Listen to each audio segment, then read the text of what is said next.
Vamos passar a palavra para o Dr. Maurício Neiva Crispim, que é médico homeopata e pneumólogo lá em Brasília.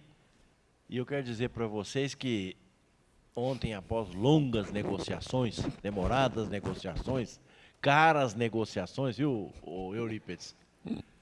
Nós conseguimos pegá-lo para o ano que vem no Congresso de Rustem. Nós vamos fazer aqui em junho de 2020 o 16º Congresso de Rustem, né, Zenaide? A Zenaide, o Rui e o Daniel assumiram o compromisso de dirigir o Congresso aqui no ano que vem. Então, o Maurício virá para o Congresso, mas não virá para o Envipa. Mas no outro ano nós vamos completar 25 anos da presença do Maurício aqui para nós, ensinando-nos, orientando-nos a respeito dessas conquistas que ele fez e que ele vai começar a escrever, felizmente, para deixar aí um legado para todos nós estudar. Com a palavra, doutor Maurício. Pessoal, bom dia. Eu acho que a gente podia começar pelo café, não podia, não? Nesse frio que está aqui. Antes que a gente comece, alguém tem alguma pergunta de ontem, alguma coisa que ficou aí na mente, girando e que queira perguntar? Só, eu vou aqui e vou aí, tá? Pessoal, tem de ser aqui, porque senão não grava. Eu queria só te perguntar, quando o Descartes fala sobre o pensamento, eu penso, logo existo. Eu queria que você falasse um pouquinho sobre isso, porque ontem você falou sobre pensamento. Olha, eu acho assim que essa frase, eu até brinco com ela, porque eu acho que ela já foi ultrapassada. Eu brinco que eu falo assim, vibro, logo existo. Certo? Porque, na verdade, nós só temos duas maneiras de encarar o universo. Ou tudo é matéria, ou tudo é consciência. Certo? Não tem outra maneira. Ou a gente encara que tudo é matéria e acaba com a matéria, e o próprio pensamento é um epifenômeno da matéria, ou tudo é consciência e tudo é vida. Né? Então, eu sou da opinião que se a gente encara, que é a maneira pela qual todos nós aqui interpretamos e temos uma visão, se a gente interpreta que tudo é consciência, então tudo está vivo. Tudo existe, certo? E a consciência de existir, se você for discutir isso, que é o que o Descartes queria falar, quer dizer, a consciência do existir, se você pegar qualquer ser, ele tem uma característica de individualidade. Mesmo um átomo. Se você pegar determinado tipo de átomo, ele tem determinado tipo de afinidade que você fala assim, nossa, que interessante. Afinidade maior com a substância, afinidade menor com outra substância, ou seja, ele se expressa. Tanto é verdade que você estuda o universo todo pelo processo de vibracional e de radiação, que você define idade da estrela, você define características das substâncias que a formam, etc. E são características de individualidade do existir. Então eu acho que tudo existe, né? Não tem como, tudo tem vida. Aí você fala assim, mas os elementos inorgânicos, ele tem vida na onde? No movimento. O movimento é a vida do inorgânico. E aí eu concordo muito, eu repito muito, eu gosto muito do Ilá Pigrogini, que o Ilá ele fez uns trabalhos muito interessantes e tem uns livros muito interessantes sobre estudo, e ele tinha uma frase muito legal, e ele foi prêmio Nobel de Química, né?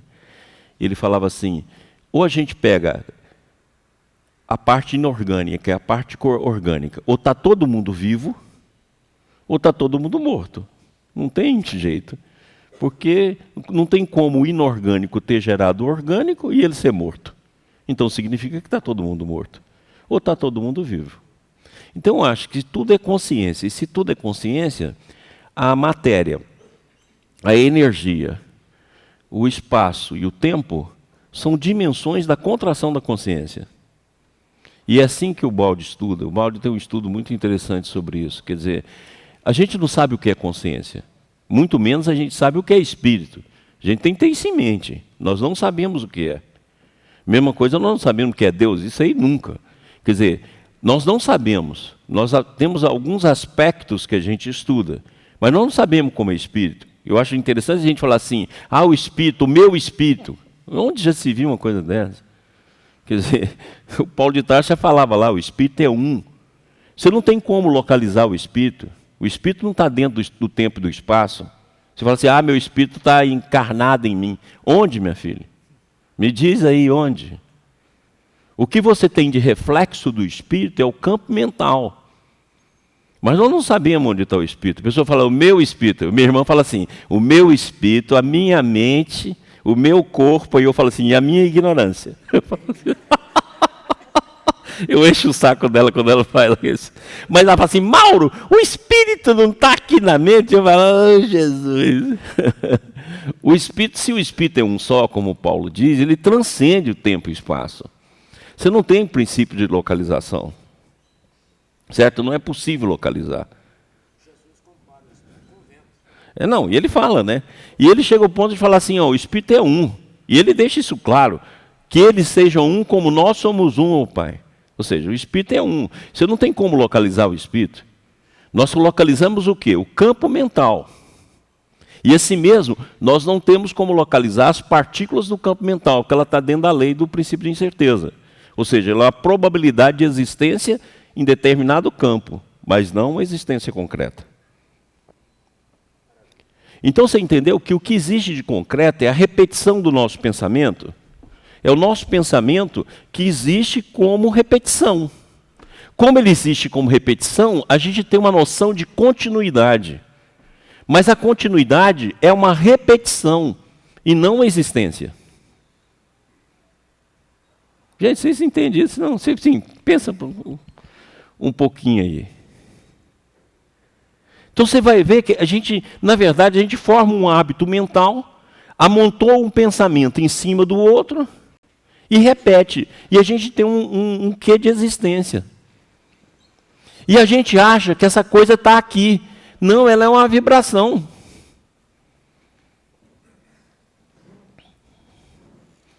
Ela é uma vibração.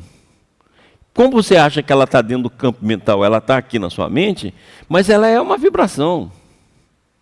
E a vibração obedece às leis vibracionais, inclusive de localização, de partícula, etc. Agora, nós não sabemos definir o que é consciência. Nós falamos em consciência sem saber defini-la. O Espírito, então, a gente não define de jeito nenhum. Agora, ele tem existência em nós. Como é que eu percebo a existência dele? Porque as características daquilo que age em mim na parte mais densa, que é o campo mental. Igual eu falo assim, como é que eu vejo a presença de Deus em termos materiais? A criação do universo. A criação do universo é a parte material em que eu consigo ver a presença divina. E você consegue ver a presença do Espírito pela presença da mente em ti. Mas você pode olhar que a sua mente é repetitiva. Você entendeu que à medida que você for evoluir, você vai descartar tudo isso? A primeira coisa que a gente vai descartar é a repetição. Se você estudar um pouco a sua mente, você vai sair da repetição. Desde que você permita que não repita o seu pensamento. Se você ficar atento disso, você não repete. Eu tinha uma vez, quando eu estava aprendendo isso, o Espírito chegou para mim e falou assim, Maurício, não deixe o pensamento seu repetir em cada momento do seu estudo. Não deixa. Se você for repetir, estuda um ângulo diferente. E eu comecei a fazer isso comigo. Não deixa repetir. No momento que você faz isso, você não cria uma rotina mental. E você não fica escravizado a ela. Que você deixa o pensar livre. Por exemplo, vamos supor que você está passando um problema. Tá? Vamos supor que você está passando um problema afetivo. Certo? Estou lá passando um problema afetivo, inquieto com o meu problema afetivo. E você lá sempre pensa do mesmo jeito. Eu estou apaixonada por Zé. O Zé vai me deixar. O Zé está arrumando outra. Já arrumou mesmo, porque todo Zé é sem vergonha. Então...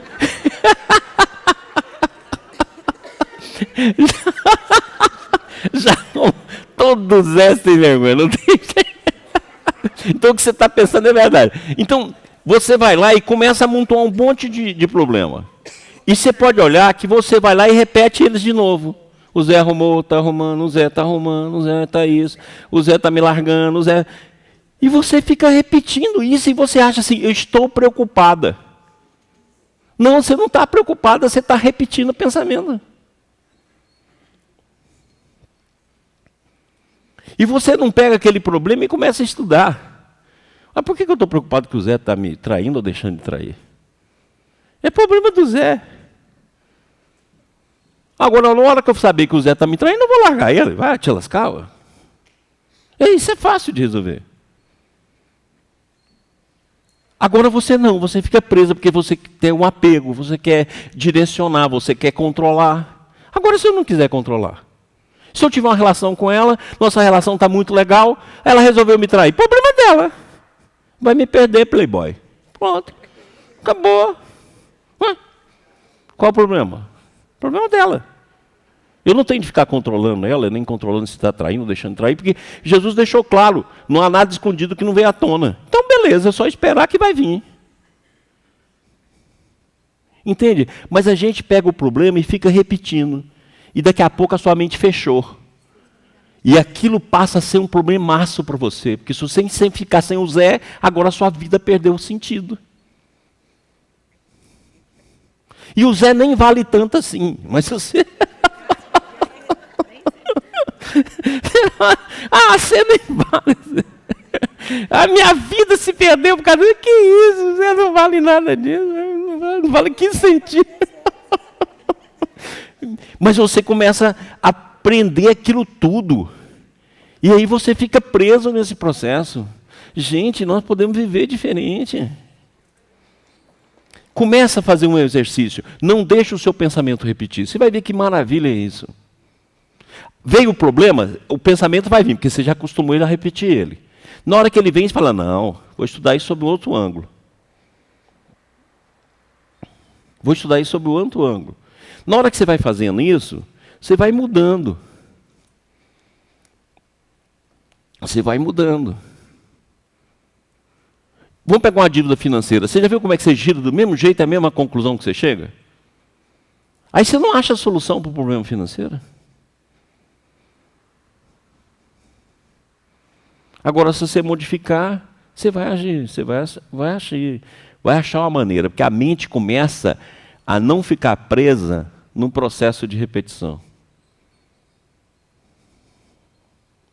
E o que a gente mais faz é repetir, porque a repetição é o que dá segurança. Para de querer ter segurança.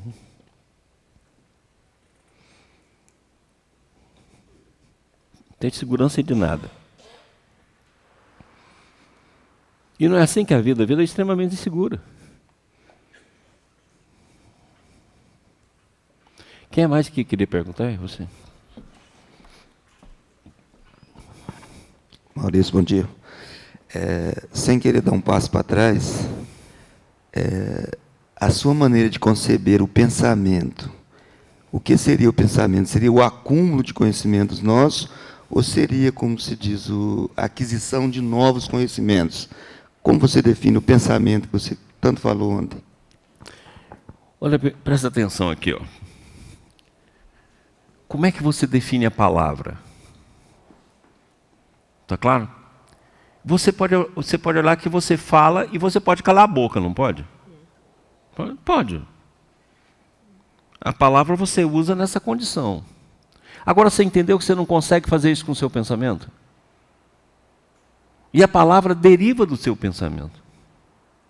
E nós transformamos o pensamento apenas em memória. E nós transformamos o pensamento apenas em palavra. Mas será que o pensamento também não é intuição? Será que o pensamento também não é o novo? Será que o pensamento não é uma corrente coletiva que, se eu ficar quieto, eu capto aquilo que muitas vezes eu não consigo captar? Será que o pensamento também não para? Como eu consigo fechar minha boca, eu consigo fechar a boca mental? Será que o pensamento é só aquilo que eu vou lá, estudo e faço um banco de ideias? Ou ele pode ser também livre para pesquisar uma ideia que ainda não surgiu? Pelo menos para mim. Entendeu onde que a gente começa? Porque o pensamento é muito mais vasto. Ele é muito mais vasto. E se eu conseguisse calar meu pensamento igual eu calo a minha boca? O que aconteceria? Aí você fala, não é possível. Não, tente. Mas você tem que silenciar essa coisa Mas não é silenciar, porque quando você fala assim, eu tenho de silenciar, você está criando um novo pensamento. Gente, vocês entendem isso não? Por exemplo, eu falo assim, eu tenho de silenciar minha mente. O que eu acabei de fazer? Eu acabei de criar um esquema para silenciar minha mente. Aí eu tenho a minha mente falante, minha mente não falante, e eu tenho de silenciar minha mente. Criei 3 mentes. É igual hoje, ó. Vocês para levantar aqui, vir aqui hoje, quantos eus você usou?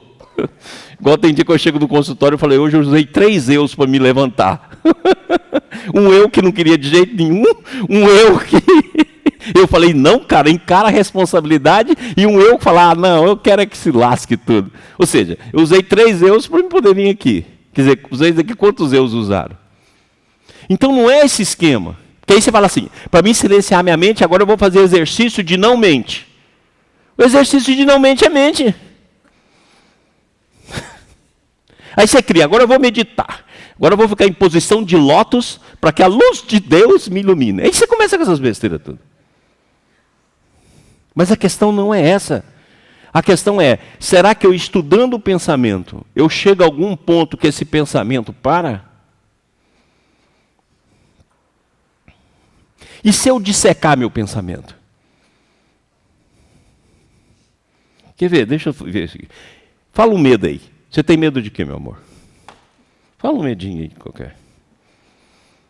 O que você tem medo? De assalto? Muito bem. Então vou pegar aqui, medo de assalto. Eu passo a vida toda com medo de assalto. Você já foi assaltada? Então, por exemplo, eu também já fui. O cara colocou um revólver dentro da minha boca. Eu falei para ele assim, não atira não.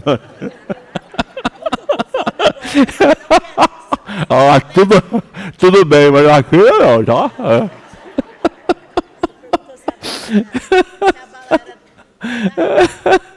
Mas eu nunca fiquei com medo de assalto. Não tenho medo de assalto.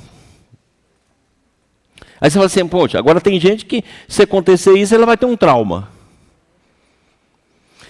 Então você entendeu que o trauma não é o assalto. É alguma condição interior que aquele assalto aviltou. Dá para entender? Em mim não causou trauma. Agora eu tenho uma paciente, que ela é bancária, que ela foi assaltada no banco. Ela faz 6 anos que não trabalha mais.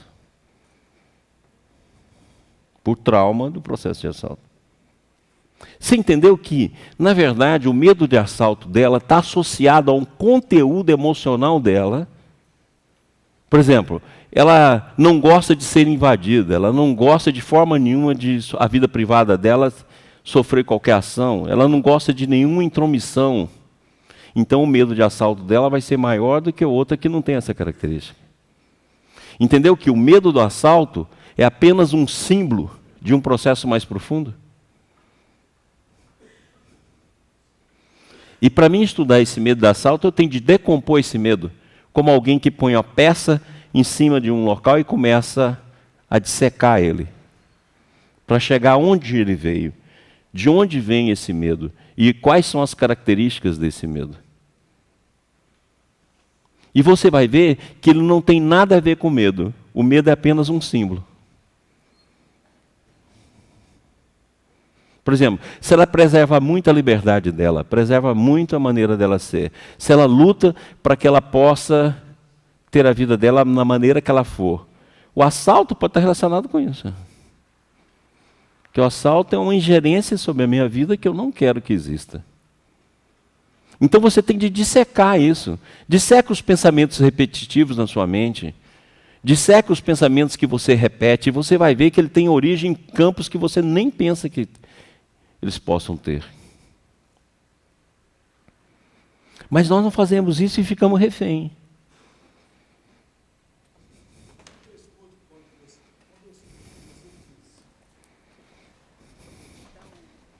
Tem que dar o microfone, senão não grava. Quando eu escuto o que você diz, eu buscando cada palavra. Nós ligamos. Eu libero o meu limite. Isso, olha bem. O escutar é o mais difícil, nós não escutamos ninguém. Nem eu te escutei.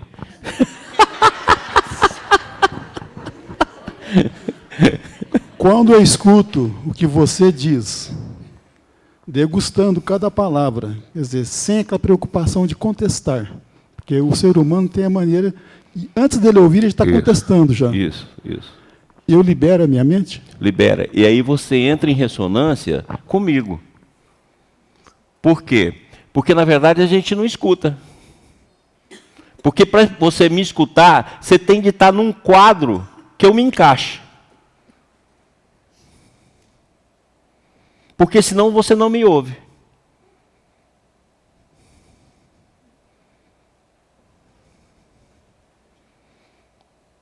E esse é o condicionamento. Agora, por que eu não isolo todo o meu condicionamento e falo assim, poxa, eu ouço qualquer pessoa e vou pensar se aquilo é verdade? Mas não a verdade que eu já tenho. Porque é que você tem, para que você vai conferir com ela? Por acaso, vocês quando ganham dinheiro, você chega lá, pega uma nota de 100 e vai comparar com a outra de 100 que você tem no bolso? Não, realmente é 100. Você fala, bicho, que ela é saber, ganhei mais 100. Não é assim? E agora você faz isso com a verdade. Você pega um metrozinho da sua mente, cabe nem 30 centímetros. Aí a pessoa fala alguma coisa, você mede ela com esses 30 centímetros. Não, não. Como? E se é alguma coisa que está 1 metro além dos seus 30 centímetros? Então, o que eu estou falando aqui, que todo o nosso universo, e nós vamos falar isso agora mesmo, ele é mental. As nossas verdades, os nossos medos, os nossos complexos, tudo é mental. Eles não são reais. Se ele é mental, ela é uma vibração. Se é uma vibração, por que eu não mudo?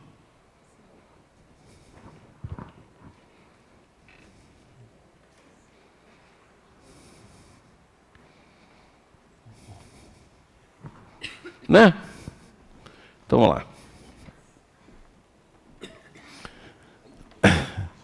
Olha que bacana isso aqui. Esse aqui é o rato astuto, né? Está lá na astúcia, lá naquela lei lá. As mais terríveis tentações decorrem do fundo sombrio de nossa individualidade. Assim como o lodo mais intenso, capaz de tisnar o lago, procede do seu próprio seio. Olha como é que está tudo dentro de nós. E tudo é uma vibração. Tentações, tudo é vibração. Poxa, então em vez de eu perder meu tempo amontoando essa ou aquela teoria, por que eu não estudo essa vibração?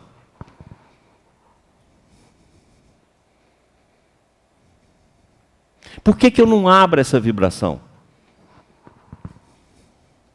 Agora você tem um monte de tentações que você fala, ai Deus, eu não posso ter isso. Aí você inventa um monte de coisa e prende a tentação dentro de um casulo e cada vez você tem mais medo dela.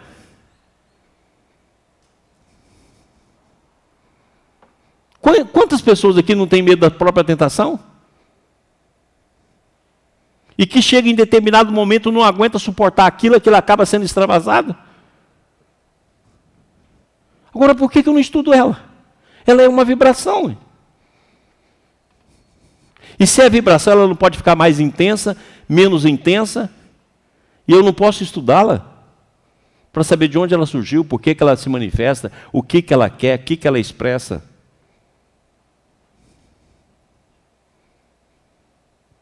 Mas nós temos dificuldade de fazer isso. E aí você se contenta em ficar repetindo. Mas olha lá, tudo nasce dentro de você. É igual o ratinho aqui, usa um capacete, mas não vai trabalhar a tentação, né?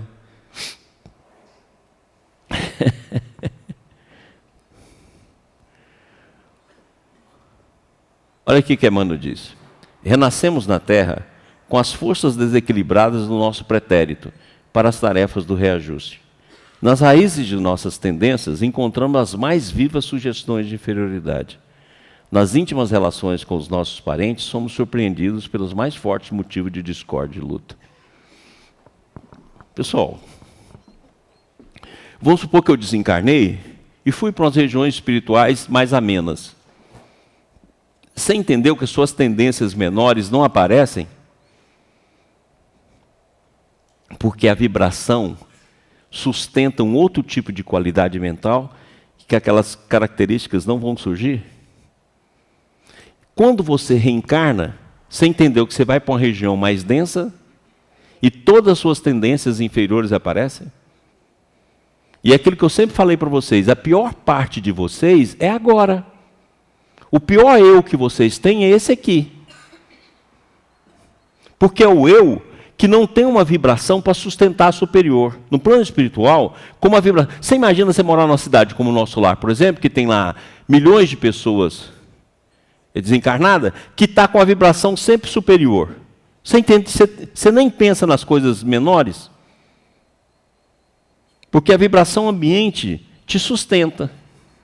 E aí, essas tendências que Emmanuel fala aqui, forças desequilibradas e as mais vivas sugestões da inferioridade, não vão aparecer. Por isso que a relação no plano espiritual é boa. Se vocês me encontrar lá no plano espiritual, você vai ver que eu melhorei pra caramba. Você falar, o Maurício melhorou muito depois de morrer. Que melhorou, cara? Ele está ali, o ambiente é ameno, então eu tenho as melhores qualidades. No momento em que eu encarno, eu densifico. Na hora que eu densifico, aquelas sugestões inferiores e aquelas forças vão aparecer. Então você é a pior versão do que você é. E é por isso que essa versão pior é que você tem de trabalhar ela. Não, imagina, se você começar a trabalhar ela, você entendeu que na hora que você desencarnar, o seu conteúdo vai estar muito melhor. Aí é por isso que você vai elevar, quando você voltar, a densidade sua é menor do que a anterior. Você entendeu o que é a reencarnação? A gente acha que a reencarnação é viver, cumprir karma, essas besteiras que a gente cria na mente. Não, a reencarnação é sair de um plano vibracional A para caminhar para um plano vibracional B, C, D, conforme a minha vida. E isso é um trabalho diário.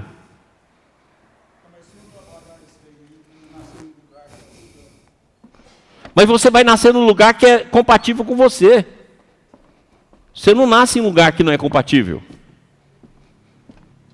Nós representamos, lembra aquilo que eu falei ontem? Você vai nascer no lugar que você nasce pela característica do que você precisa. É a sua turma. Se ela não lutar contra, e nem encontrar um ambiente que ajuda ela a aumentar o erro. Sim, ela não é lutar contra. O pior erro nosso é lutar contra. O lutar contra só pode ser o primeiro estágio do movimento. Vamos, por exemplo, aqui, eu sou alcoólatra. Primeiro estágio, eu não vou beber. Beleza. Esse é o primeiro estágio. Eu posso fazer o contra. Mas se você ficar só no contra, você não vai resistir. O primeiro estágio de mudança é essa. Eu não bebo mais. Eu não faço isso mais. Beleza. Acredita nisso aí e encara. Porque vai ter de ter um movimento. Mas essa é só a primeira etapa. Se eu não for para a segunda etapa de estudo, se eu não for para a terceira etapa de compreensão, se eu não for para a etapa de aceitação, e se eu não for para a etapa de transformação num sentido maior, essa primeira etapa vai ser invadida.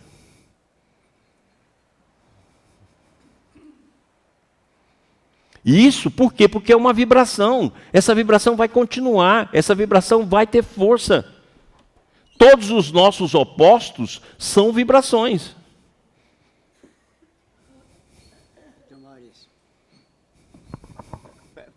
Foi o que Jesus disse, né? Os nossos verdadeiros inimigos são os nossos parentes. Isso. É os capeta que estão na nossa família. Você não tem dúvida. Os capeta que veio para tentar a gente, né? Nossos parentes são uns capeta mesmo, viu, irmãozinho? Miguinho, você está certo.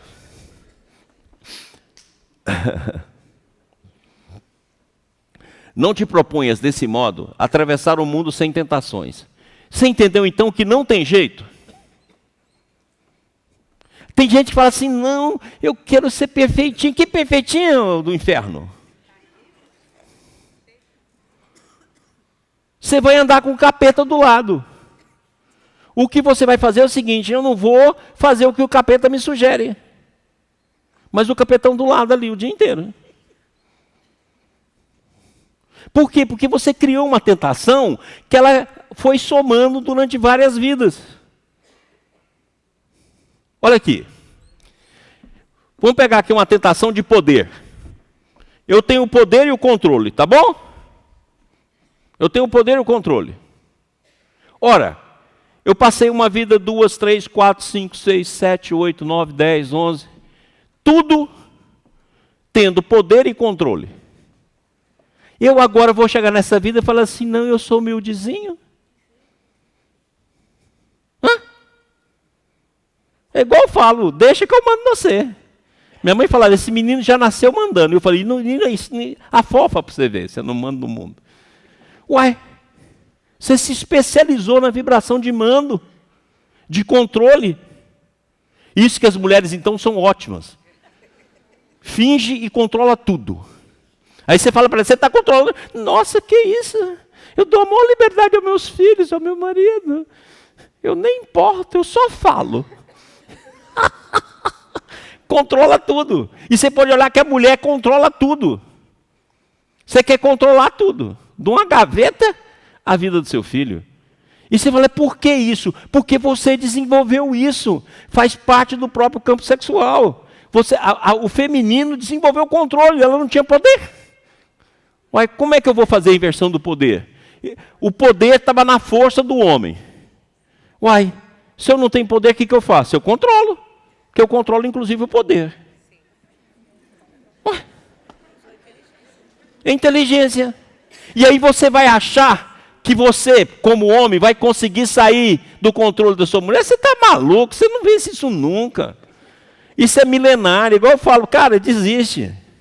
Porque na hora que você achar que você está saindo do controle, ela está te controlando.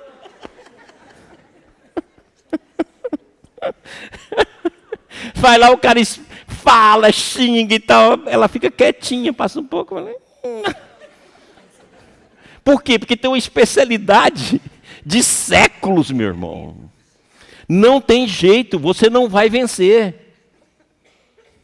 O controle é absoluto. Se não vai vencer, muito bem. Então o que eu tenho de fazer? Eu tenho de fazer esse controle bacana. Por exemplo, você não tem jeito, você vai controlar a vida toda. Você então é danada. Controla tudo. Então o que você tem de fazer?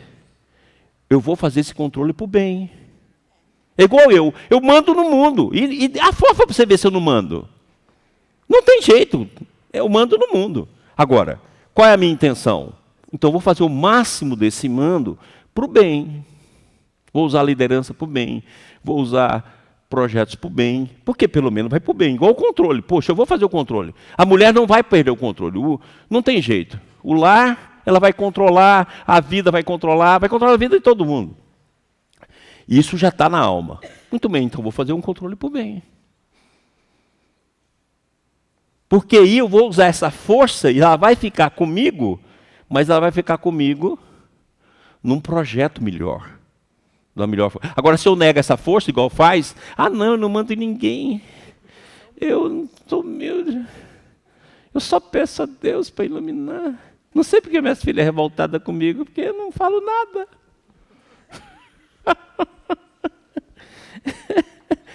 E, na verdade, não é assim.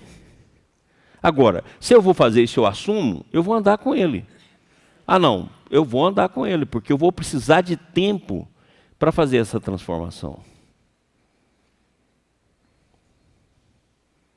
Eu vou precisar de um tempo. Então, se eu pego uma tentação, por exemplo, eu vou dividir ela. Vamos supor, por exemplo, é isso que eu chamo muito, que eu falo aqui para vocês, que é dividir o queijo. Vamos pegar uma tentação. O que essa tentação dividida, ela pode ser equilibrada? Se você começar a trabalhar assim, você vai conseguir conviver com ela. E fazer ela ganhar uma nova direção. porque é um núcleo mental extremamente forte. E você põe uma confusão danada. Por que eu tenho isso? Por que isso vem na minha alma? Eu sou tão boa, estou aí fazendo um esforço danado para mudar. Mas você criou isso. Vamos pegar aqui, uma tentação comum. Vamos pegar uma tentação sexual, que essa é boa, né? Todo mundo tem.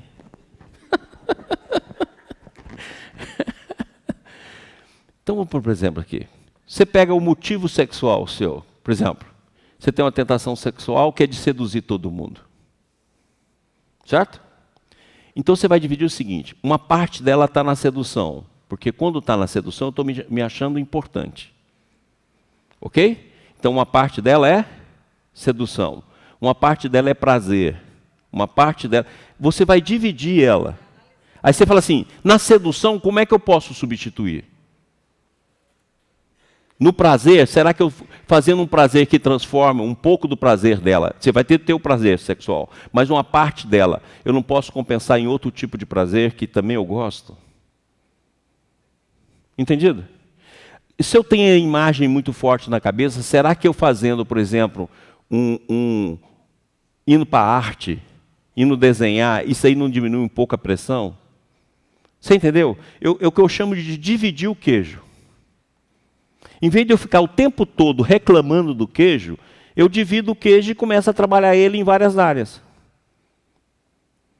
Eu formo muita imagem sexual. Poxa, será que na hora que eu for fazer desenhos, eu não poderia jogar um pouco dessas imagens em desenho, em pintura? Então a pintura pode ser um bom caminho para mim. Deu para entender?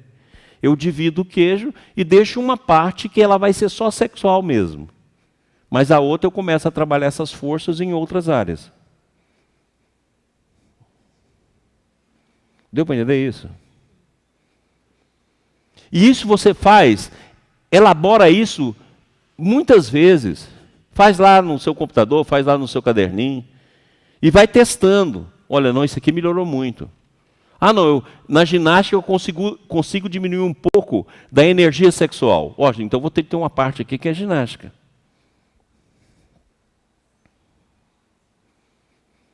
E aí você vai montando a estratégia. Em vez de você ficar o tempo todo enfrentando o boi inteiro. E aí você não tem força para ir contra aquela força. E você fica o tempo todo enfrentando ela, ela crescendo mais do que você. Agora, se eu divido... É a mesma coisa que você fala assim, não, eu tenho uma paixão, vamos voltar lá na paixão pelo Zé. Mas será que o Zé é toda essa paixão mesmo? Ou dentro do Zé, da paixão do Zé, está a carência, está a frustração, está a minha história amorosa que nunca teve sucesso, está a minha pouca valia, está meu complexo de inferioridade?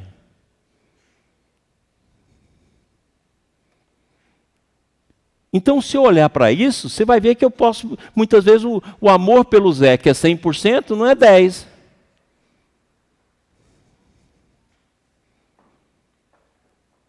Mas você deixa ali parado, o Zé cresce imensamente, e você acha que toda a projeção da sua vida está no Zé. Agora, quando você estuda o Zé... Eu tenho paciente meu que fala assim, doutor Maurício, essa pessoa é a pessoa da minha vida. Eu falei, vamos ver se quando acabar a análise aqui, ela fica ali em 50, 100. Porque você nunca analisa. Na hora que você começa a analisar, daqui a pouco o Zé é 10%. É igual o medo. Você fica o tempo todo com medo e nunca analisou o medo.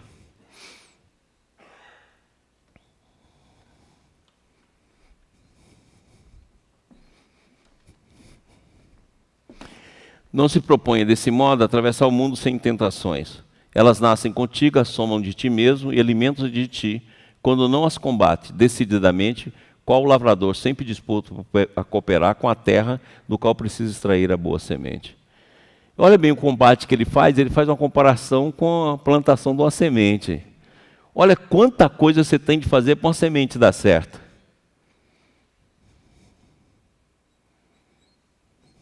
E aí você também tem de sentir no oposto. Olha, o oposto disso é tal coisa. Aí você começa a trabalhar naquela coisa, entendeu? No começo você não vai querer fazer isso, mas ao fazer você vai fazer uma transformação da vibração. Lembra que eu falei isso para vocês a vida toda? Está aí, ó, provando, Emmanuel falando. De modo geral, descobrimos nos outros somente aquilo que somos. Então, se você quer saber o que você é, olha o que você vê de defeito alheio. Todo defeito que você vê, você tem. Aquela pessoa é metida, você é. Aquela pessoa é chata, você é. Aquela pessoa, você é. Você só vê nos outros o que você tem. Obrigado por me achar bom. Ninguém vai falar mal de mim agora. Ninguém vai pregar o mal em mim. Então você só vê aquilo que você tem. Então você fala assim, eu não me conheço. É só você saber a opinião que você tem das pessoas. Qualquer pessoa. Escolhe as pessoas que você vai saber o que você é por dentro. Porque você só vê o que as pessoas têm. Seja ela sua sogra, seja o que for. Tudo que você apontar nos outros, você tem. Porque sempre é uma projeção.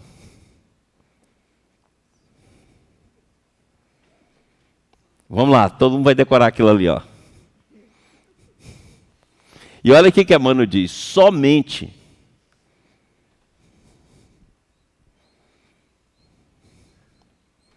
Então é muito fácil conhecer a gente.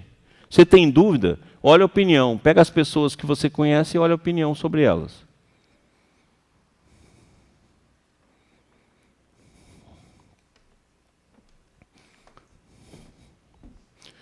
Continuemos com Emmanuel.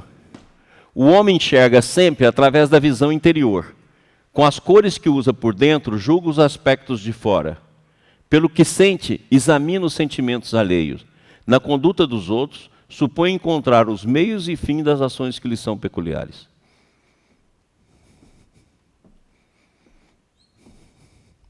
Então, nós vivemos de projeção. E todo o nosso problema é vibratório. Como ele é vibratório, você joga ele nos outros. E você vai jogar aquilo que você é.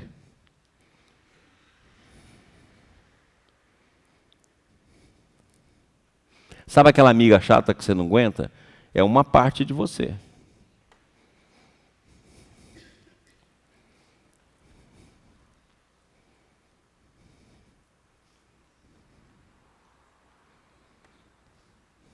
Eu quero que guarde muito isso aí, porque isso é importantíssimo nos nossos estudos.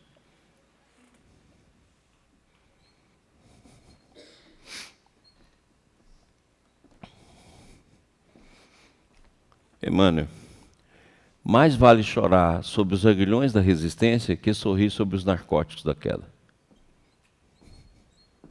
Aí você vai ver, tem uma fase que é a fase dos contrários, quando você enfrenta as suas vibrações, que vai ser duro. Porque você viciou naquele tipo de vibração. Agora, se você não aguentar, é uma fase dura. Eu chamo isso de fase seca. Você tem de enfrentar.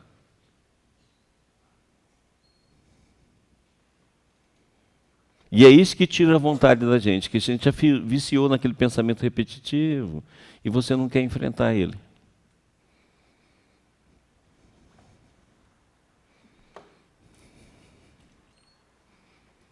Agora olha que bacana isso aqui, ó.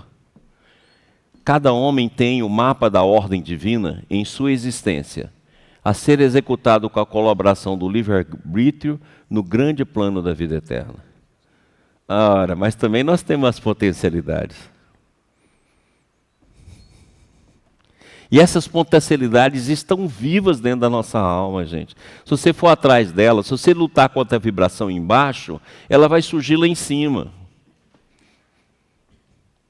Não pensa que é só o lado ruim, que eu vivo insistindo aqui para mostrar para vocês, falo muito. Não, tem um lado fabuloso dentro da nossa alma.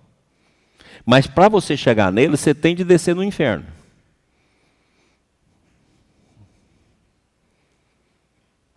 E é isso que ele fala, aí tem um mapa. E nesse lado aí é extraordinário, porque você vai descobrir coisas extraordinárias dentro de você. E aí é muito legal. Mas se você não descer no inferno, para poder tirar a capa daquilo que te prende, você não vai descobrir essa potencialidade. Agora, se você enfrentar, a vida te dá um refresco. Aí você descobre coisas muito legais dentro de si. Muito legal, muito. Aí como você descobre coisa legal, você fala, não, eu quero mais. Aí você vai ter de descer mais, para ter mais. Aí o processo se forma.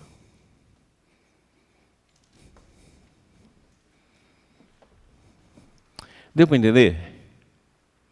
Agora eu queria tanto que cada um tentasse.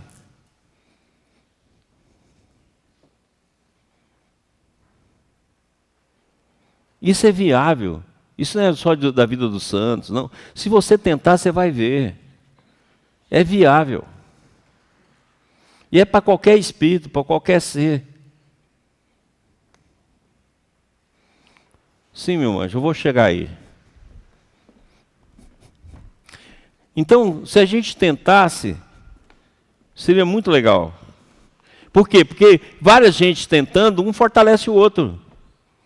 E a gente só aprende junto, né? Eu queria pegar o exemplo que você deu sobre a compulsão sexual, que você disse que o correto é a gente dividir em fatias e trocar cada, vamos dizer assim, cada fatia por uma outra ação. Outra ação, né? Ontem você disse que o importante seria a gente enfrentar e entender. Então, por exemplo, eu tenho uma compulsão sexual. Vou dividir ela em fatias e vou transformar cada uma das fatias numa outra ação. Mas o correto não seria eu compreender por que eu tenho essa compulsão sexual? Você não vai compreender. Porque, vamos supor que seja um impulso milenar que você está desenvolvendo. Você entende que você vai compreender a capa da vida atual. Mas você não vai conseguir compreender a extensão dela. Vamos supor, por exemplo, que você já viveu inúmeras vidas com a compulsão sexual e você nunca quis estudá-la. Viveu na dependência dela. Você chegou aqui agora, você tem um monte de vibração que você mesmo não sabe por que ela é tão forte. Aí você pode estudar ela na sua família, pode estudar ela na sua vida, pode estudar ela nas primeiras experiências que você teve no campo sexual, pode estudar como prazer, pode estudar como controle, você vai estudar ela em vários aspectos. Mas você não vai saber a extensão do iceberg. A ressignificação, aí você vai ver, por exemplo, você pega cada parte. Por exemplo, o que eu gosto na tentação sexual? Olha o que você gosta. Você vai lá que você tem uma fantasia que você resume no prazer. Mas muitas vezes ela tem vários enfoques. Tem um enfoque de poder, tem um enfoque de sedução, tem um enfoque de troca, tem um enfoque de você ser importante, tem um enfoque de você ser notada, tem um enfoque de você ir contra os conceitos da sua mãe ou da sociedade que você fez parte, tem um enfoque de você ser rebelde. Você tem de estudar todos esses enfoques. Mas lógico, você fez isso tudo sozinha, por que você não pode fazer isso ao contrário?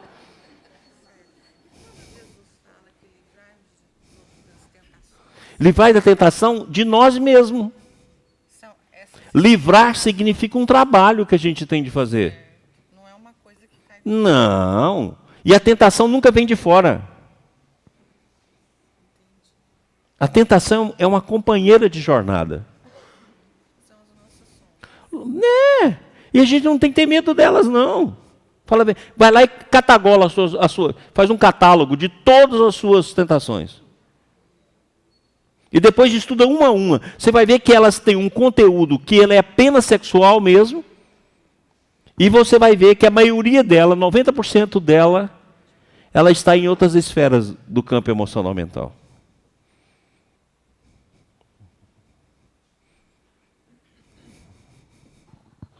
Olá.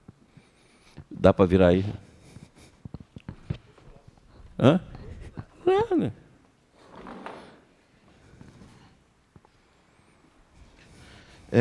Você disse agora há pouco sobre a consciência e o espírito, que a gente não consegue definir bem. E ali diz: a cada homem tem o mapa da ordem divina em sua existência. Teria como associar isso aí à questão 621 do Livro dos Espíritos? A 621 é aquela que fala sobre Jesus? A 621 é aquela que fala que está na consciência. A lei de Deus está na consciência. Isso. Bom, acontece o seguinte. Lembra que você não descobriu a consciência. Então, você só tem mente. Então, significa que esse mapa que você vai começar a descobrir, ele vai ser apenas uma sombra. O primeiro caminho.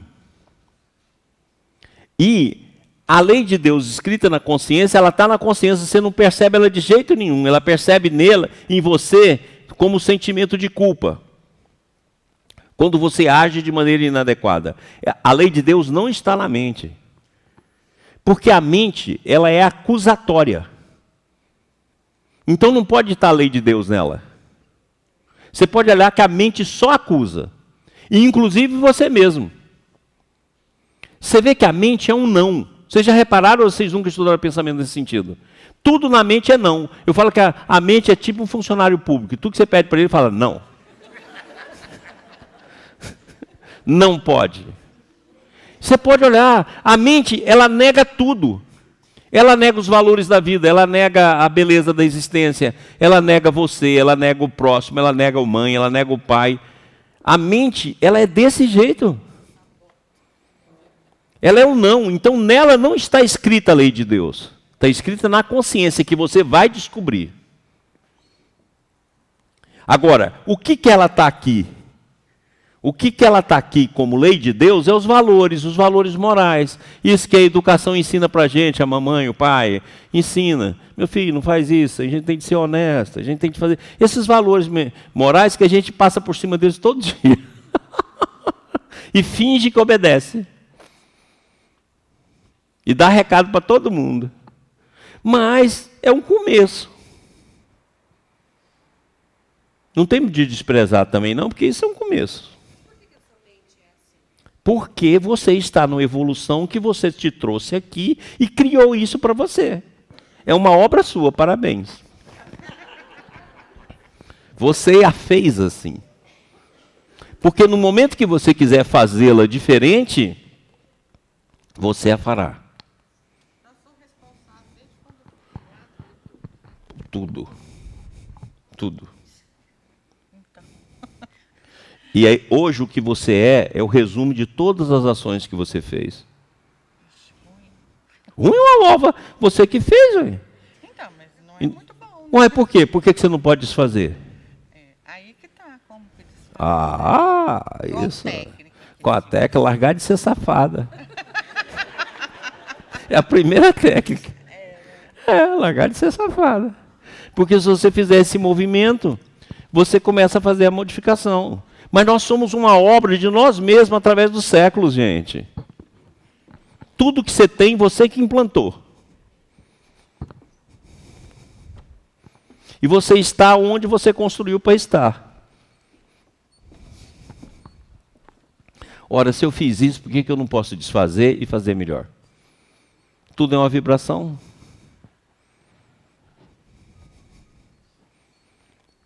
Olha lá, que bacana. Coloquei no nosso curso, lembra? No curso de trajetória, eu usei isso aqui como a primeira parte.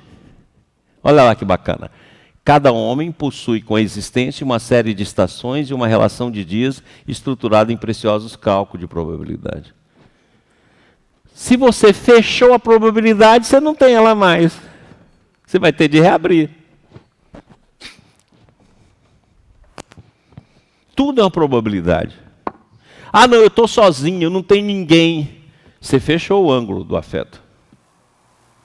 Ah, eu tenho problemas financeiros enormes, não consigo sair da minha pobreza. Você fechou o ângulo financeiro.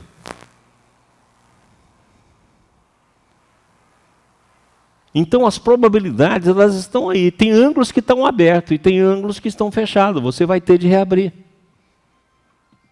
É tudo uma construção. É tudo um processo de construção. O que está fechado, vou ter de abrir. O que está aberto, eu vou ter de crescer. Olha as áreas que estão abertas na sua vida. Vamos pegar lá. Área do conhecimento, área do poder, área financeira, área do afeto, área da inteligência.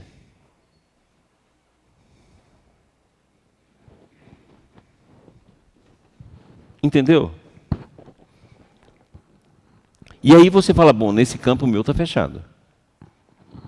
E você vive reclamando, você está sozinha, por exemplo. Aí eu não arrumo um grande amor. Eu gosto de falar para as pessoas, que grande amor, minha filha? Se arrumar um pingo de amor, tá bom.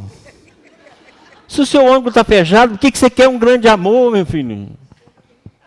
É igual eu falo, em vez de você querer um príncipe, se o cavalo sorrir com você, você dá uma olhadinha para ele. É muito melhor do que ficar sem ninguém. Né? Vale um pinguinho ali, poxa, um mozinho assim, tá bom. Ah, eu quero casar aqui, casar, minha filha, vai dar um problema para você danado. Dá uma namoradinha lá e pronto. Aí uma paciente virou para mim e falou assim, doutor, mas isso me incomoda muito, porque desse jeito eu passo em várias mãos. Eu falei, minha filha, é melhor passar em várias mãos do que passar em nenhuma. Larga de ser boba. É melhor passar em várias do que passar em nenhuma. Larga de ser idiota. E quem diz que vai achar a mão certa? Fica, minha filha, vai andando aí, que é melhor ficar em várias do que ficar em nenhuma. E isso, gente, você tem de olhar pela característica que você tem, daquilo que está aí na sua alma. Você muitas vezes fechou o seu ângulo total. Aí você fala, mas a minha amiga casa, descasa, casa de novo. E a gente encalhada. Minha filha, tem lá no grupo nosso do IBS, tem uma série de companheiras nossas lá, doida para casar e não casa de jeito nenhum. E aí,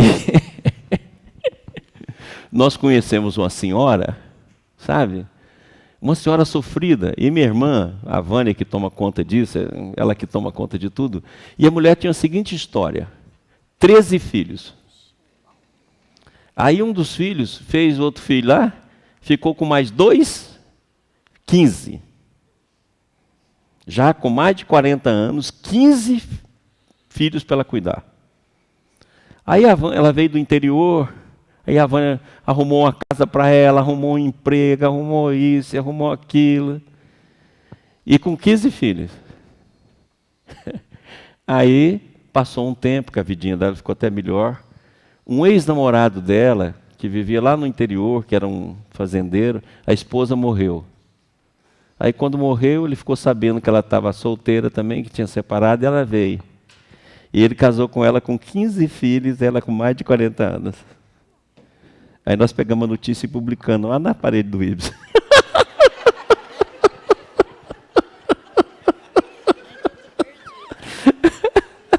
Aquelas histórias que a mulher fala, eu estou velha, estou com mais de 40 anos, eu tenho filho, ninguém vai me querer. 15. 15, meu irmão. Mais de 40, sofrida para dendéu. Ela falando, tá vendo? Existe o impossível.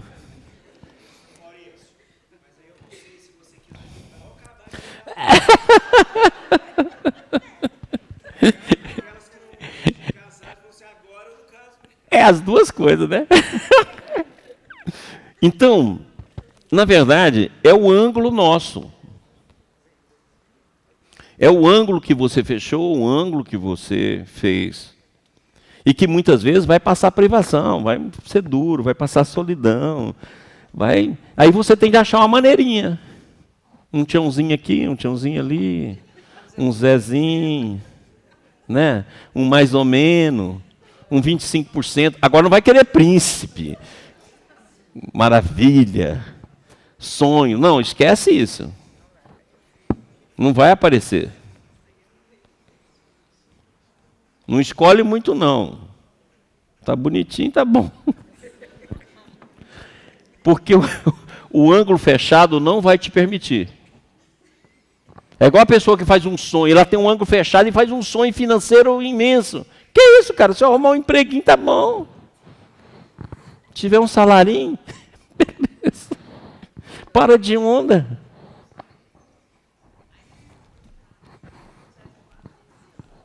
Hã? Isso.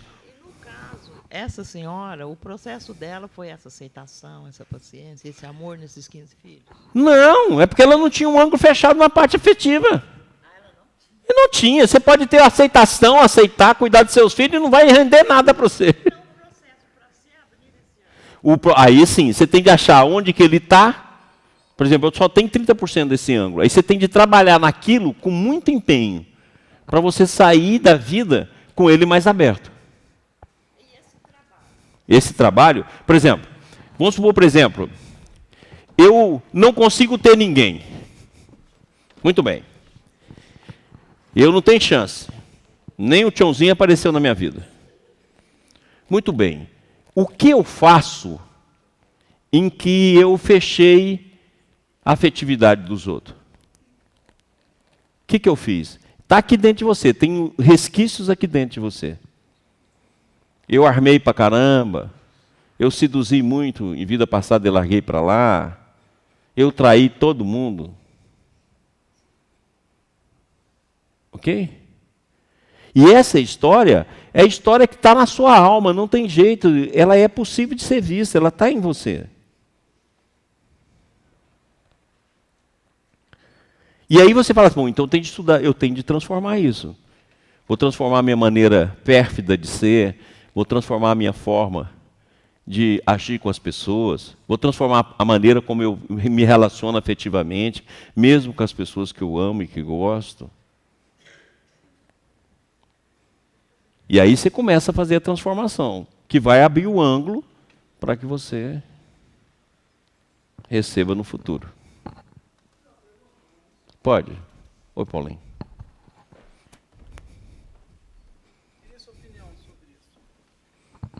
O que a gente vê muito hoje nos trabalhos que a gente participa é que assim as pessoas nos procuram com assistência, trazendo geralmente um conflito ou uma dificuldade e tal. E o que a gente vê hoje em dia, com o advento da apometria e de todos esses trabalhos, é que muitas vezes essas personalidades nossas, ou seja, encarnações que nós tivemos, nos comprometemos e hoje exercem uma pressão muito forte sobre a nossa existência hoje. E depois que a gente começou a estudar isso de uma maneira mais sistemática, a gente percebe hoje que os tratamentos de desobsessão são tratamentos de desobsessão da própria pessoa, o espírito dela obsediando ela mesma.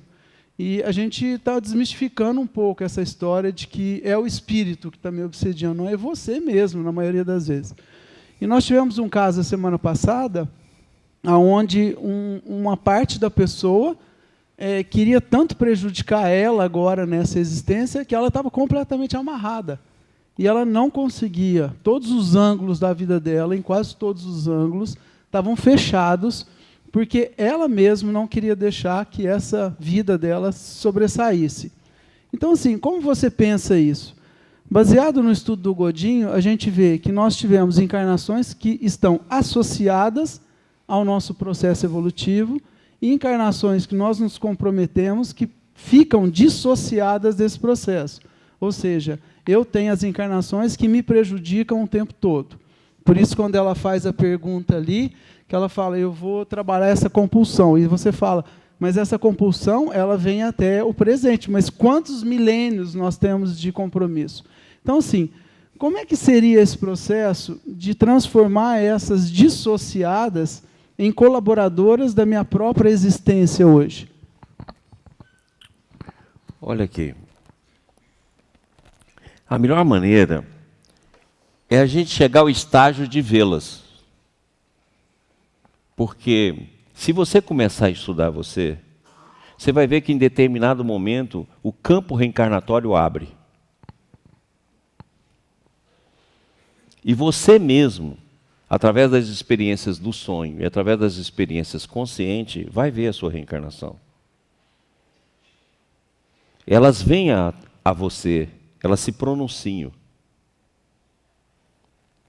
Entendido? Então, quando você vai reencarnar, é feito um projeto muito bem baseado nas suas condições. Então, por exemplo, aqui. Vem cá, meu amor. Me dá ajuda aqui. Vem cá, me dá, vocês todos, vem cá. Olha aqui. Vamos supor que eu vivi uma encarnação extremamente pérfida. Então, eu vou chamar ela aqui da Malévola. Tá bom? Então, essa daqui foi a Malévola. Mas lá na frente, eu vi numa encarnação que eu diminui um pouco a carga na Malévola, sendo mais ou menos benévola. Então essa aqui vai ser metade benévola. Mas a Malévola está lá. E essa Malévola... Vem cá, meu amorzinho, me ajuda aqui. Em determinado momento eu voltei com ela e ela foi a Malévola 2. Já não foi tão malévola como aquela lá. Mas ela já foi Malévola 2. E essa daqui foi mais ou menos benévola. Ok? Aí eu trago uma outra aqui, que ela é uma mistura fingida entre a Malévola... Você viu, né? Entre a Malévola, essa Malévola 2 aqui, e essa meia. Ela já é aqui. Aí os espíritos pegam essa extensão da minha vida e falam assim, vamos fazer um projeto para você trabalhar a Malévola e aumentar aqui a benévola? Eles fazem um projeto para você. Para poder constituir aqui essa nova personalidade. Essas personalidades vão vir para a superfície da consciência. É o que vai ficar mais superficial, por isso que é acessado lá na apometria. Ela vai ficar bem superficial. As outras, eles encaixotam. Vai lá e fecha com fio de ouro, para não deixar a desgraça lá de baixo vir. Porque tem Malévola lá, de chifre e rabo. Aí você fala, não, fecha a Malévola de chifre e rabo, fecha lá os capeta. Aí dá uma fechadinha, para você dar tempo de trabalhar, porque senão você não aguenta. Aí ele vem e faz um projeto para essa daqui. Vai pegar as características dela lá, vai pegar as características dessa, vai pegar dessa, vai pegar dessa, e fala, ó, nós vamos trabalhar aqui. Pega o pessoal dessas reencarnações e reúne com você, para todo mundo trabalhar os ângulos daquele processo. E, cara, e no plano espiritual tem realidade virtual. Antes de você nascer, você visita várias vezes a sala de realidade virtual. Você vê tudo que vai acontecer. Por isso que quando acontece, você fala assim, parece que eu tirei uma força, eu não sei de onde. Você já viu. Porque você estuda na realidade virtual. E bom que no plano espiritual eu não preciso daquele óculos, não. O troço aparece assim na mente da gente. Então, você vai lá e estuda isso várias vezes. Para você saber o que você tem de evitar, o que você não pode fazer. Aí quando você começa aqui a desenvolver a sua vidinha, aí você está desenvolvendo. Vamos pegar aqui o que o Paulinho falou, para poder explicar isso aqui direitinho. Aí de uma hora para outra, você começa a fazer a sintonia lá com essa Malévola aqui, ó. Malévola que vem e começa a assumir o comando, porque você começa a se comportar como ela. Certo? Como você começa a comportar como ela, e ela tem característica que te seduz, você começa a pegar o poder da Malévola e ela vai ficando aqui. Aí os espíritos falam, pelo amor de Deus, olha o que ela está fazendo. Ela está chamando a Malévola lá. Aí ela pega e fala assim, vamos chamar a Benévola aqui um pouquinho, vamos trazer isso na consciência dela, traz ela aqui, certo? Fazer uma reflexão, foi lá numa palestra, ler um livro e tal, para ver se essa daqui começa a ficar. Aí essa daqui começa, sabe aquelas imagens que ficam uma forte e a outra começa a piscar? E ela aqui começa a ter um pouco de dúvida. Meu Deus, eu não posso. Aí ela dá uma afastadinha. Quando dá uma afastadinha, ela fala, meu Deus, chama a fingida lá. Aí chama a fingida e ativa a fingida. Porque a fingida agora vai mais ou menos equilibrar essas forças. Entendeu? E começa a dar conselho para ela criar uma nova coisa. Não, minha filha, faz isso. Ela não quer. E a Malévola chega e fala, não, vai fazer coisa nenhuma. Porque a Malévola é um conjunto de pensamento. Deu para entender? Aí ele vem aqui no Paulinho, o Paulinho trata ela. Aí ela, nossa, fiquei livre da Malévola. Mas você entendeu que na hora que o Paulinho tratou ela, se ela não fizer a mutação, para pegar logo aqui a Benévola e andar com ela, daqui a pouco vem a Malévola, a outra Malévola e a outra Malévola, tudo em cima dela. Por isso que Jesus fala, o homem limpa a sua casa, vai, sai, volta o espírito e o estado daquele homem é pior do que era. Porque ela abriu o campo. Agora vai ter de cuidar. Deu para entender?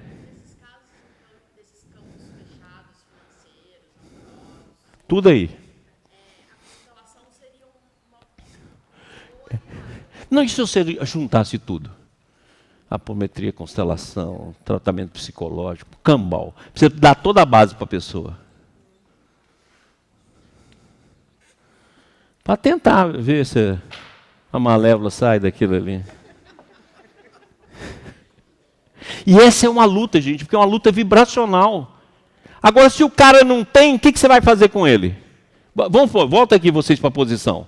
Vamos ver se o cara só tem Malévola.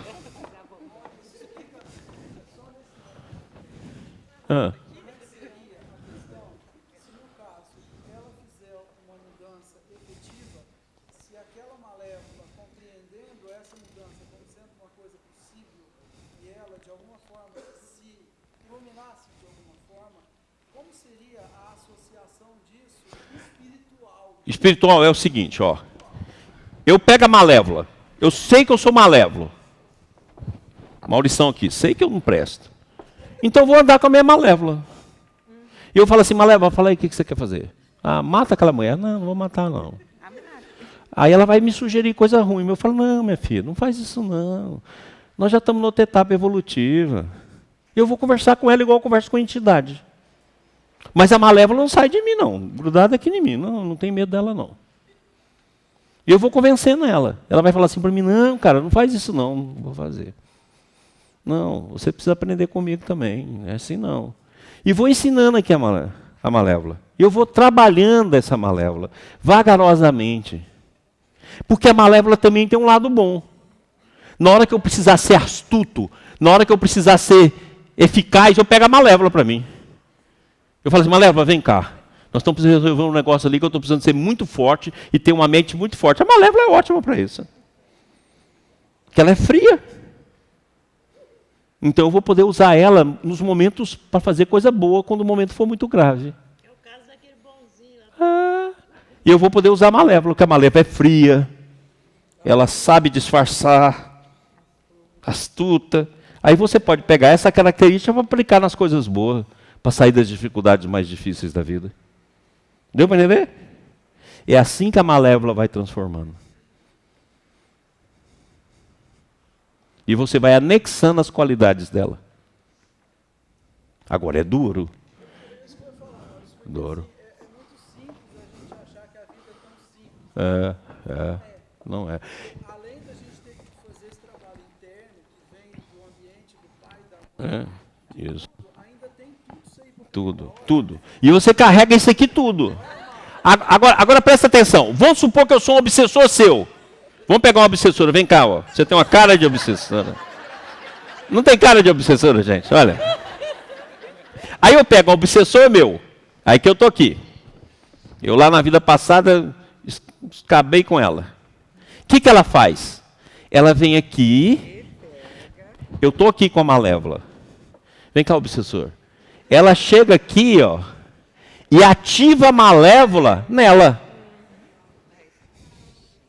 Você fala assim, o obsessor que me influencia, não. Ele pega a Malévola, que ele conhece, que foi a Malévola que prejudicou ela, e ativa no psiquismo dela. Na hora que ela estiver bem associada, aí ela vem e ajuda e aumenta um circuito. entre a malévola, a atual e o obsessor. Então, a obsessão sempre é um processo psicológico com um processo de influenciação. Como quebra? Trabalhando. Você vai aqui, você pode afastar o obsessor, mas você entendeu que não adianta? Não. O obsessor você faz o quê? Para te dar um respiral. Ah, não, vamos afastar. Vamos lá no Paulinho, Paulinho trata, tira o obsessor, senta aí com o obsessor. Vai com Deus, que Jesus te ilumine. Beleza. O obsessor foi. Mas a malévola está aqui. Daqui a pouco vem a outra obsessora aqui. Olha aqui a companheira da obsessora, vem cá. Vingamos, né? Vem outra obsessora aqui e vai ativar ela lá. Aí ela passa uns meses, volta lá no Paulinho. Ô, Paulinho, eu piorei tudo de novo. Ah, pro meio dos infernos. Você não melhorou, você não tinha melhorado. Agora a obsessora aqui já foi embora. Agora está aqui o novo obsessor, ativando a malévola e ativando o comportamento dela. Então, se ela não olhar para a malévola, ela não corta o laço aqui. Então, todo o processo obsessivo, ele é combinado. Eu falo que ele é uma tríade. Obsessor, passado reencarnatório e momento atual.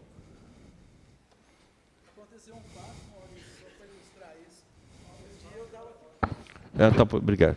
Vamos lembrar disso, gente.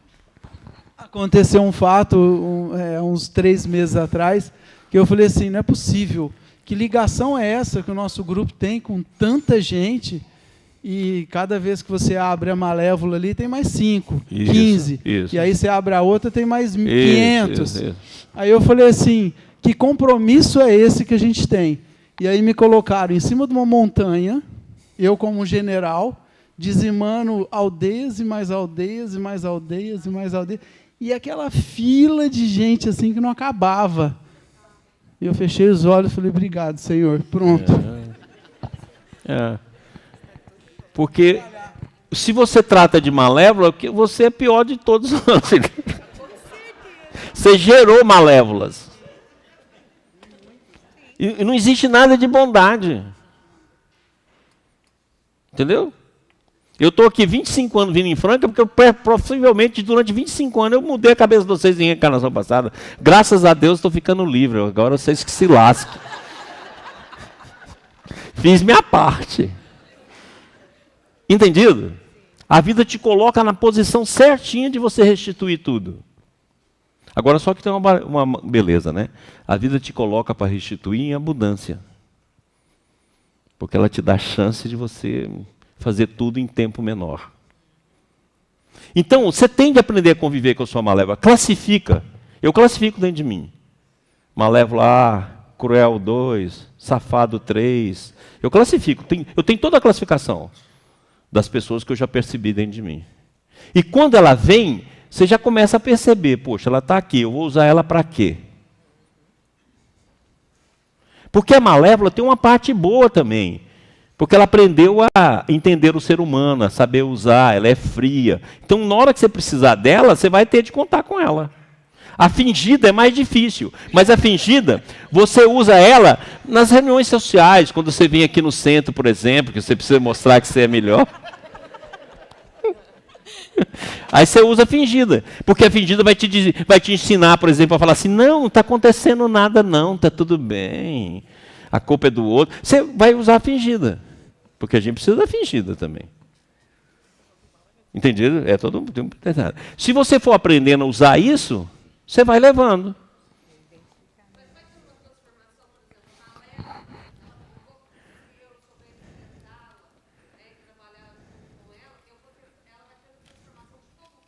Vai. Aí vamos supor, a malévola mor vai comandar as malévolazinhas. É por isso que eu tenho de pegar ela. Ela é uma pessoa importante no seu psiquismo. E quando você tiver com muita vontade de fazer uma maldade, você vai lá e faz uma maldade que você possa consertar.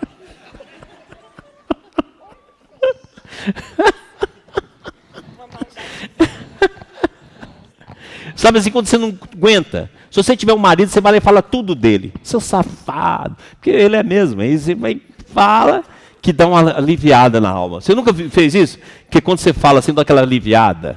Principalmente quando você discute com sua mulher, com seu marido. Você fala, não aguento mais. Aí não é um negócio bacana? Você acaba assim, você fica legal. Porque a malévola está ativadona. Quando você briga na família. Isso é uma maneira de ter umas válvulas de escape para as malévolas, para as fingidas. E o psiquismo nosso, gente, é tudo formado disso aqui. Ó. É uma malha, é um mosaico. Quando eu trato em homeopatia, eu penso nisso aqui. É assim que eu prescrevo. A pessoa vai falando e eu vou olhando o que ela é. Sabe? Fala assim, doutor, eu gosto das coisas muito certinho, filha. Safada. Ela gosta de certinho porque ela tem o lado safado dela. Ela vai falando e eu vou vendo. Aí eu pego e classifico. Na minha cabeça eu já classifico. Malévola, fingidinha, cruel, boazinha, certinha. E eu classifico aqui. E eu dou remédio para essas pessoas aqui. Entendeu como é que eu prescrevo? Eu dou um remédio para a malévola. Aí eu falo assim, na hora que a malévola ficar um pouco mais amena com a medicação, quem vai ocupar o lugar da malévola? A fingidinha. Então já dou um remédio para a fingidinha.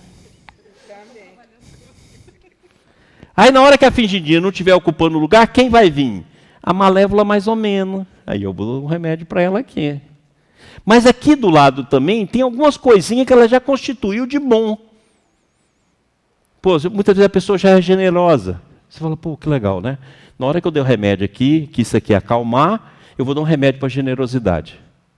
Aí a pessoa volta no meu consultório e fala assim, doutor Maurício, eu passei um monte de problema na hora que o senhor me deu os remédios e tal. Agora eu estou com vontade de fazer alguma coisa, um trabalho em prol das pessoas. Fala, eu tenho umas ideias para te dar. Para ver se ela encaixa naquele novo nascimento. Entendeu? Mas a gente é assim, gente. A gente é um composto psíquico. E se a gente souber trabalhar, é legal que você vai usando, vai sabendo trabalhar, vai trabalhando isso aí. E é assim que a gente deve trabalhar no nosso interior. Fala assim, Maurício, mas como é que eu vou descobrir essas encarnações? Descobre os núcleos mentais primeiro. Você descobre o núcleo mental malévolo.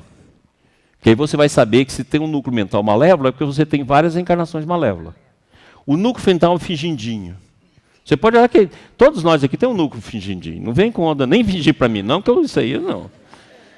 Você tem um fingidinho. Então lá o fingidinho trabalha o fingidinho. E tem também um núcleo que é malévolo, mas não é tão malévolo.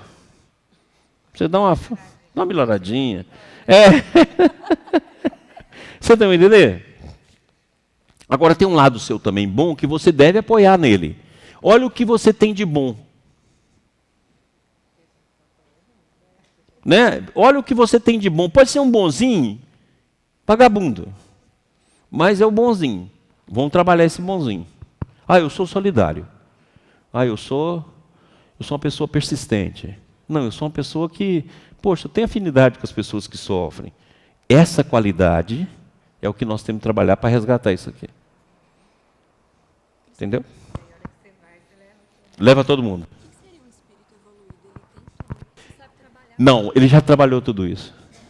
Aí ele pegou aqui, ó. Cadê ele investiu nessa pessoa aqui. O espírito superior. Ele não tem isso aqui mais? Não. Ele pegou esse aqui e investiu. Ó. Mas aquela lá existe ainda. Aí essa daqui, ó, ele foi diminuindo e foi levando com eles. Foi transformando. Até que o menor dele é esse aqui, ó. Então daqui a pouco isso aqui já transformou. E a parte pior dela é a benévola 1. Entendeu? Aí quando você encarna, aquilo já é natural em você. Porque imagina, a minha pior parte ser ela. Aí eu já vou vir amando as pessoas, trabalhando com as pessoas, porque a minha menor parte é ela. Que eu vou trabalhando. Agora a vida faz assim também. Olha, eu vou te falar isso aqui para você poder entender. Felipe, agora mesmo. Vamos fazer um intervalo? 2 minutinhos. O Felipe é malévolo. Nós aqui estamos no auge do estúdio e ele está pensando no café lá, o café covarde lá. Malévolo, né? Aí, meu anjo, na hora que eu começo a trabalhar ela aqui, a vida fala assim, não, agora você tem peito para buscar a malévola total lá de trás. Aí a vida vai e busca o capetão lá. Lá. Pega ele e traz. Então, se você pegar, por exemplo, o que o Balde fala de Francisco de Assis, na hora que ele está vivendo um momento que ele vai ter os estigmas, ele enfrenta o maior capeta da alma dele. Ele enfrenta o capeta antes de receber o serafim. Mas essa aqui transformou completamente ou ela pode em algum momento voltar? Pode. Ela pode ainda, porque ela ainda não chegou no final do processo evolutivo. Mas ela tem uma força muito reduzida. Seria um campo vibracional que era, por exemplo, de 1000 watts e passou agora para 10 watts. Ela está lá. Se você não tomar cuidado, ela ativa. Mas é aquele momento que os grandes santos muitas vezes caem, cometem alguns erros, fica meio fora, entra em um processo depressivo. Momentos que ele passa que depois ele fala, uai, que isso? Aí ele volta novamente. As tentações, as agonias. Até ele enfrentar isso aqui. Quando ele enfrentou isso aqui, acabou. Acabou também, que nós vamos tomar café. Beleza. O capetão está chamando para tomar café.